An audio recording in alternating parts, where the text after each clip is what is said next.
সকালে উঠেই দেখতে পাচ্ছি আকাশের মন খারাপ। হাই এভরিওয়ান, নমস্কার। দেখেন সকাল থেকে উঠে আমি কী করা শুরু করে দিলাম। প্রথমে এই সুজিগুলোকে ভেজে নিচ্ছিলাম হালকা বাদামি করে। আজকে সুজির হালুয়া দিয়ে নাস্তা করবে আমাদের ঘরে।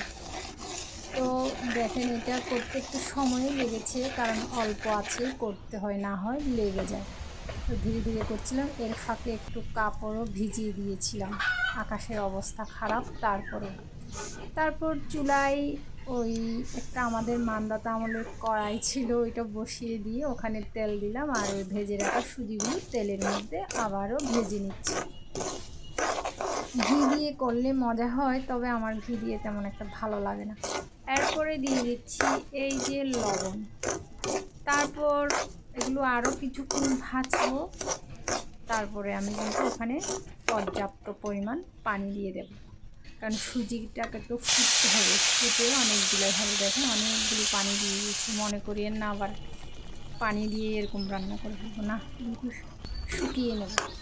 এরপরে দিয়ে দিলাম এই যে চিনি, এরপরে দিলাম কিশমিশ। তো দিয়ে আবারও নাড়ছিলাম, নেড়ে ছেড়ে এগুলো অনেকক্ষণ করে রান্না করতে হয় ধৈর্য সহকারে, অল্প আছে, না হয়তো পুড়ে যায়। প্রত্যেক মানুষেরই সকালের জীবনের গল্পটা এরকমই থাকে, না কি বলেন? এবার খাওয়া দাওয়ার পালা তো শেষ, চলে এলাম সে ভিজিয়ে রাখা কাপড়গুলো ধুতে। দেখেন পুকুর আছে, ভাগ্যিস, না হয় কি হতো। তো দিলাম অনেকগুলোই কাপড় ভিজিয়ে। দেখেন দুই জায়গাতে দুই ধরনের কাপড়।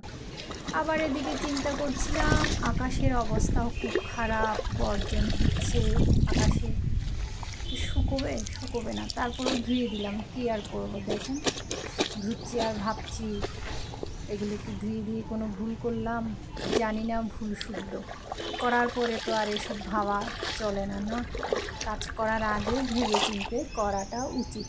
আমারও একই দশা হলো, ভিজিয়ে দেওয়ার পরে আমি চিন্তা করছি যে কী রে বাবা, আজকে তো আকাশের মন খারাপ, তাহলে আমি এগুলো কেন করছি? যা হোক, করে ফেলেছি যেহেতু, এগুলো নিয়ে আর চিন্তা করার কিছু নেই। 2 দিন করে শুকাবো আর কি, কষ্ট হবে। আবার যদি আকাশের মন ভালো হয়ে যায়, রোদ উঠেও যেতে পারে। যা হোক, এই যে সকালের কার্যক্রম আমার এগুলোই চলতে থাকে। এরপরে চলে যাব দুপুরের রান্নায়।